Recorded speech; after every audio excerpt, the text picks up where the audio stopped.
Welcome, everybody. It's time again to swim out into the tide. See if you can pick up that sales pipeline as it starts to curl up over the horizon there with the leader, the next Secretary of State, I believe, here, Matt Hines. Are we going to get into politics? I just heard the rumor. I don't know. My goodness. Well, thank you, Paul, very much. Thanks, everyone, for joining us for another episode of Sales Pipeline Radio. We are here every Thursday at 11:30 Pacific, 2:30 Eastern. Thanks for joining us live. I know a number of people are joining us live on the Sales Lead Management Radio Network. We are also available through podcasts anytime. You can catch up on all our episodes through the iTunes Store and Google Play, and every past, current, and future episode of Sales Pipeline Radio is available at salespipelineradio.com. We are featuring the best and brightest minds in sales and marketing, B2B sales and marketing every week, and today is no exception. I'm very excited to feature today and welcome to Sales Pipeline Radio Daniel Frohnen. He is the Vice President of Marketing at Schedulo. And Daniel, thanks so much for joining us today. Absolutely. I'm really excited to be here. Thank you so much. Absolutely. And so right within your LinkedIn description and LinkedIn profile, the first thing it says after your name and title is it says sales-focused CMO. What does that mean to you? What does it mean to be a sales-focused CMO? To me, it just means that I'm keeping my eye on the prize, that cash is king or queen at the end of the day, and that everything that I do needs to somehow be contributing to that revenue. And I try to support my sales teams as much as I humanly can with everything that I do as a marketer. And so clearly as a marketer, I mean, to have a level of revenue responsibility is becoming more and more important for B2B organizations. You talk about sort of this trifecta sometimes of successful pipeline development. Can you talk about those three components and why you think they're so important?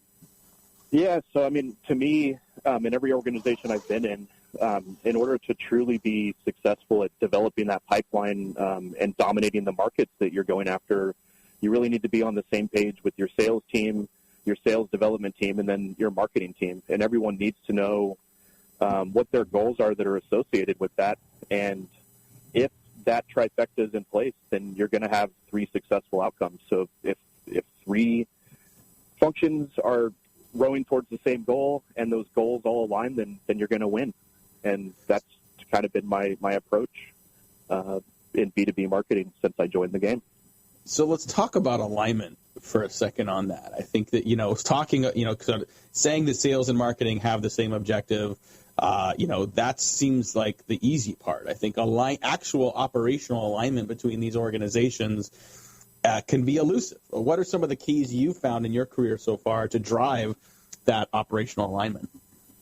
Yeah, I think a lot of it has to do with, there's a saying in business, being open kimono, meaning just kind of putting everything on the table and not being afraid to have kind of hard conversations and have a magnifying glass on yourself. So I think that when you walk into a room with your sales team and your sales leadership, you just need to say everything that I might be proposing to hit these joint goals might not be right. And I need to be able to hear some criticism that's coming from a good place that ultimately is going to drive the business forward, and be willing to pivot and change things a little bit and give a little bit. I think like any successful relationship in life, if you can hear the other side and then either make your case and move forward or compromise a little bit, you're going to be better for it. So let's talk about the cultural implications of that. I think when we look at companies that are trying to integrate what sales and marketing are doing, whether those teams report to the same person or not, you still have to take into account the historical roles that sales and marketing have taken for themselves. I think especially on the marketing side where, at worst, marketing has been seen as sort of a glorified arts and crafts department. But at best, marketing's been focused on a goal like an MQL, for example, that may not necessarily align with what the sales team needs to convert. And so driving alignment around that from a cultural standpoint so that you've got not just executives buying into it and metrics tied into it, but also have everyone down the line leaning in on it and executing on a daily basis. What have you seen working, and what are some of the things even that you've struggled with to try to drive that kind of cultural movement as well? Yeah, I mean, and it's an interesting point. So, I mean, if you look at kind of the trends in B2B marketing, particularly in the tech space over the past few years, it has been very top of funnel fill it with leads, get MQLs, and then churn and burn and move on to the next thing.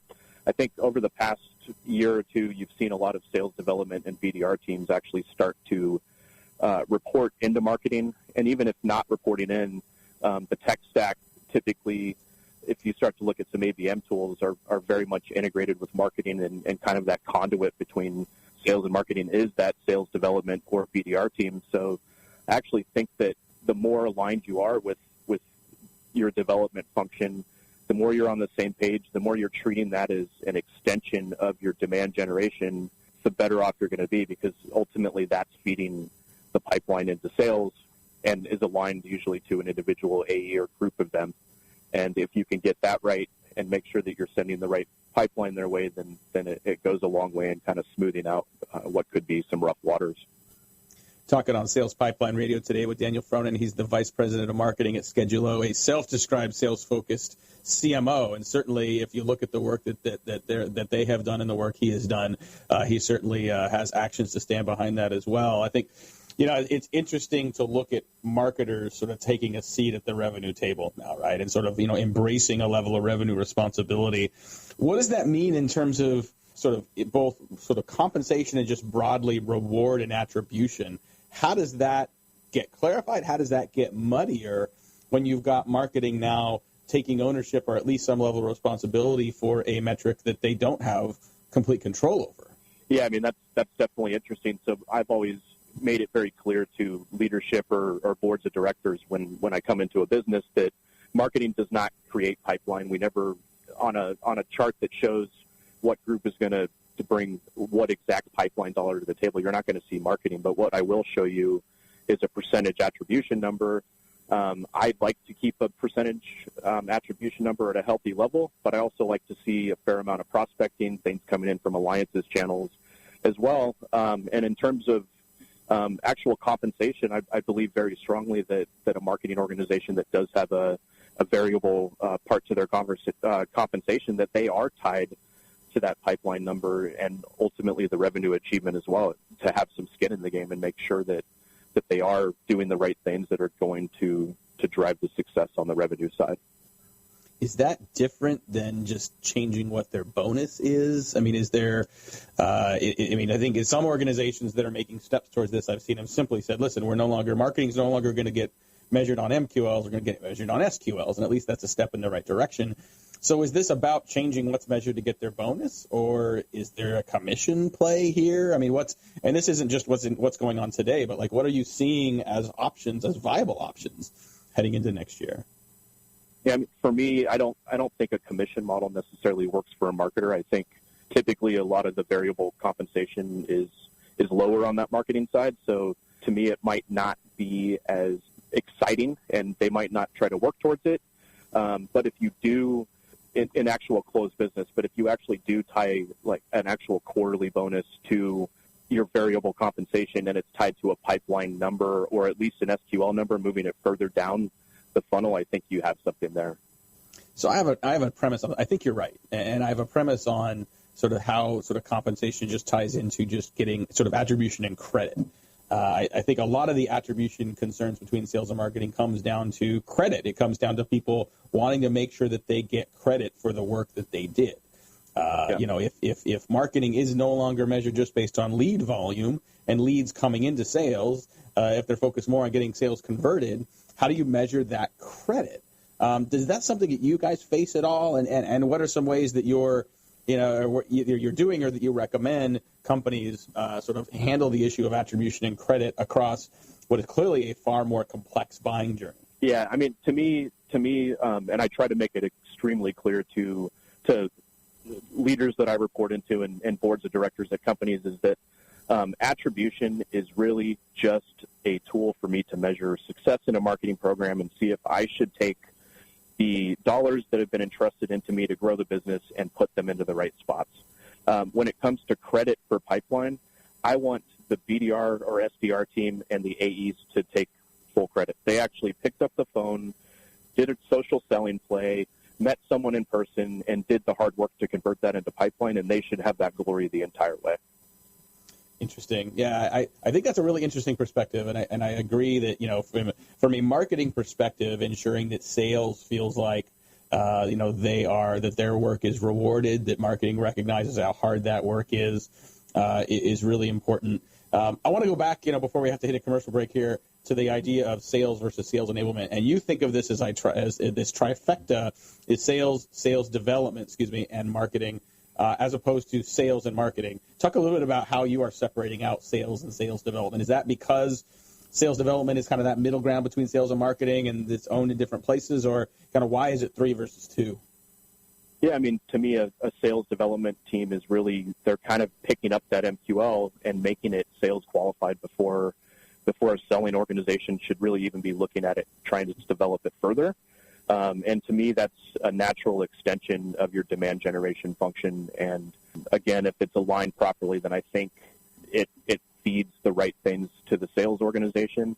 And for me, sales then being a separate function is, I strongly believe, and I think a lot of sales leaders would agree with me, that salespeople need to be hungry. They need to always be prospecting, whether that's into their existing accounts for cross-sell, upsell opportunity, or big whale accounts and strategic accounts. So to me, if you look at each area as kind of a separate contributor to that pipeline, and I think that's where the trifecta comes in. So who should own that middle piece of sales development? Is that a marketing function or is that a sales function? It's been a marketing function for me for the past couple of years. And at the end of the day, as long as it's aligned between sales leadership and marketing leadership, we're so commingled in terms of what a tech stack is. And if you are following an ABM approach, it's a target account with a BDR and an AE assigned to it. So to me, it's tomato. It's probably who's the most passionate about the function, who's got the time to nurture it and pay the most attention to it. Well, I agree with that. And I really like that answer because it's not, this is a lead qualification issue. This should be marketing. It's not this is a sales function. It's in sales. I think there's all kinds of precedents and best practices out there, but you have to pay attention to your organization, your culture, what makes sense for you to get that right. Boy, we are covering a lot of ground here with Daniel Frohnen. He's the Vice President of Marketing at Schedulo. We are going to be back with more discussion on we're going to talk a little more about org chart between sales and marketing, where that should report, how to best manage that. We're going to get into some of the biggest questions facing B2B marketers heading into 2018. We'll take a quick break, pay some bills. This is Sales Pipeline Radio. In a world where the speed of innovation and change in B2B marketing has never been greater, the only thing bigger is the need for clarity, for a blueprint, for a guide to what's really working and how to make it apply specifically to increase sales pipeline growth, velocity, and conversion.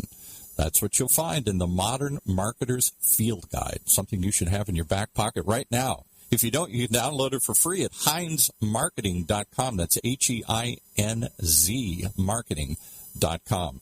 It encompasses the entire sales and marketing pipeline, but in quick bursts with lots of specific, actionable ideas and strategies and tactics you can put to work right away, like today.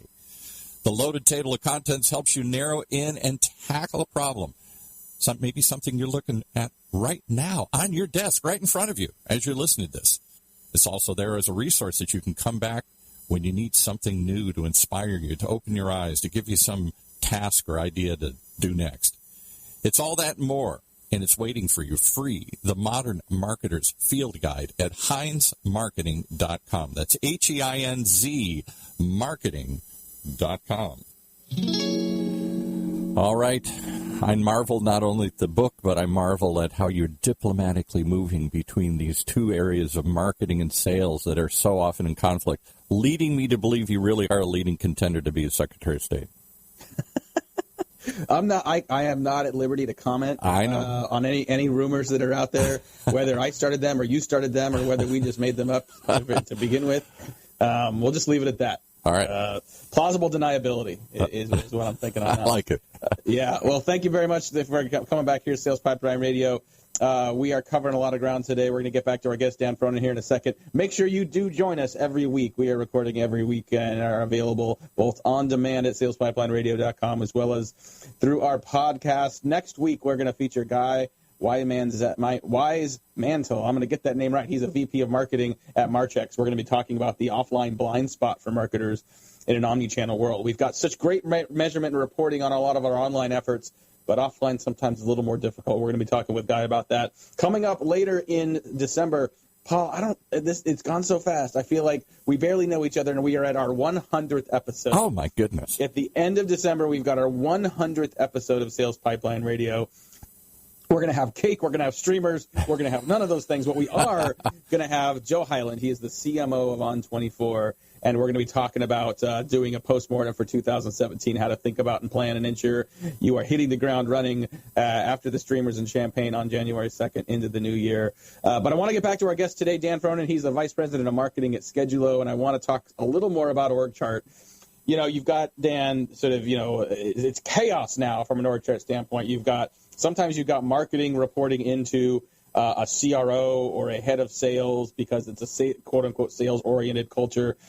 We talked a little bit about sales development, sometimes reporting into marketing. Is there a best practice? Is that another thing that is really just tied to organization? I think, you know, some companies can worry that, you know, putting those together, depending on what the background is of the person at the top, means that you're a marketing-centric or a sales-centric organization, and that means the other team, quote-unquote, lost. Kind of what's your thoughts on overall sort of sales and marketing org chart and how that works best? Yeah, I mean, it's interesting. So I've worked in multiple scenarios. I mean, I've reported into a COO before. My last company, Aptus, we reported into a CRO, and then I reported into an SVP of marketing, and then here directly to the CEO, and in the past a couple times directly to the CEO. And I think it has to be organization specific, and I think it has to be based on the people. If you do have a revenue leader who has a marketing background and a sales background, and that's what feels natural for the business, then I think that makes sense. I think if you're a startup and the board wants to have exposure to all of the functions, then typically you'll see it flat. So I think it's partially the business and the people that are there. I think it's partially the maturity of the business. And I don't think there's a really a right or a wrong answer. I really do think it's company and people specific. So we have now spent most of this conversation talking about the sales pipeline and sort of the way sales and marketing work together, which is important. But you know, for heads of marketing like yourself and for CMOs running organizations, it seems like we collectively are spending 90+% of our time talking about acquisition, talking about the funnel. What about retention? What about lifetime value? How do we balance sort of the customer management side of this, and how do you think about that in your role? Yes, I mean, I've been at a few different companies, and it really depends on who the leader is of the customer success function in the organization. And I think, luckily for me at Schedulo, we have an extremely strong leader in that function. So it's easy for me to sit down and say, okay, how can I support you in terms of better communicating product releases, making sure that when we have events like Dreamforce, that we're actually having events that are catered around them, that we're starting to create community and make ourselves as sticky as possible and as big of a part of the business as possible. So to me, marketing can and should always have a role in just the retention, but then also the cross-sell, upsell. So, you know, making sure that we're tactful in how we're communicating to customers and letting them know if there's product innovation, or even just keeping our brand on their radar so that they constantly think about us and make sure that they're utilizing it to the fullest. And if able to expand, then that they're going to do that as well. I would agree with you. I think one of the other elements that sometimes gets forgotten, or at least sort of put on the back burner, that's sort of a traditional marketing function, is brand. I think it's interesting to see a lot of organizations focus on next Tuesday's email and focus on growth hacking their landing pages, and obviously we still have to make the number this month and this quarter. Sometimes brand's put on the back burner, and brand is sort of forgotten as a way of sort of building sustainable, repeatable, predictable pipelines. How do you balance the need, or is there a need, I guess, to build brand while you're filling the funnel? Yeah, I mean, I think that there absolutely is. So brand, and I even wrote myself a note before this show today, is just because you care about revenue does not mean that you don't care about brand. Brand, to me, is kind of that top-level strategic thing that you're constantly looking at. You should be revisiting your brand momentum at least once a month, whether it's with a PR company or creative agency that you're either using internally or externally. And to me, brand is your go-to-market message. It's everything that you say. It's the look and feel. And it should be reflective of your company's personality and the last kind of thing that you want to leave in someone's mind, whether they're a prospect at the top of the funnel, someone that you're actively engaged with, or a customer. And it's definitely got to be paid attention to constantly. That's right. All right, we'll wrap it up a little bit of our time here with Daniel Frohnen from Schedulo, Vice President of Marketing. As you know, so we are recording this right before the beginning of December. The Starbucks cups are already red, so I'm sure you guys are also in planning mode for 2018. What are some of the biggest questions you're thinking about and facing for your organization and for your marketing team as we look at the new year? I think more than anything, it's just how to be as thoughtful as possible in our communication, how not to do what I think is so natural for people, which is just to kind of churn and burn, but slow down a little bit, make sure we have the right content, the right channels, and that we're just doing the best possible job that we could do to communicate our value out to our potential audiences so that we can win them over and help them transition their businesses and be more successful. Love it. All right. Well, last question I want to throw to you that we ask everybody: who are some of the people you have learned from? Who are some of the people that either you've worked with or that you've read? Who are some people and resources that you would recommend others check out or that have made a significant impact in your growth as a marketing leader? Yeah, I mean, for me, I come back to kind of motivational things. So to me, Zig Ziglar, obviously, Tony Robbins. I love just the kind of motivation behind that. And then there's all these young up-and-coming guys like Morgan Ingram. I just can't say enough about that that kid or guy at this point. But, he just started doing the Barrows thing, and he's just amazing. And then, to me, the person who gave me my chance here in the Silicon Valley, Maria Pergolino. Love watching what she does in her thought leadership. Absolutely. Great people. It's amazing, Paul, how many times we hear people like Zig Ziglar come up. It's just like sales and marketing, no matter who it is, Zig's the man. Well, anyway, we are out of time, as happens way too fast, but I feel like we covered a lot of good ground. I want to thank our guest, Daniel Frohnen, the Vice President of Marketing at Schedulo. If you want to check them out, certainly would encourage you to do that. They are at schedulo.com, SKEDULO.com.